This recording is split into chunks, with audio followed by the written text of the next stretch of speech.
Hello, traders.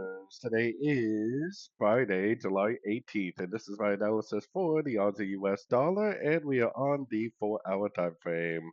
So the Aussie dollar did bounce from the 61%. It is kind of rejecting structure right here, but it looks like it did hold below structure. So now our job is going to be to try to figure out if this move up is just a pullback to the last wave down, or if this is possibly just going to keep on going up.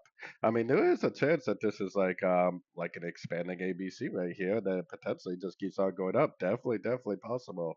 So going down to the 1 hour time frame, we got our Fibonacci retracement on this move. Obviously, we are going up right now. If we get a Fibonacci bounce and a break of structure to the downside, I would definitely take it as a short.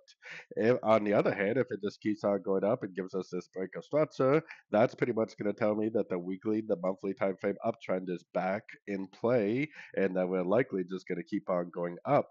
My gut tells me that we potentially could make a bigger move down, but the US dollar index does look like it is getting very close to making a move down. If the dollar index makes a move down, the Aussie dollar could make a pretty significant move up. So definitely keep in mind the dollar index and always keep in mind your higher time frames, which in this case, the higher time frames are definitely still up.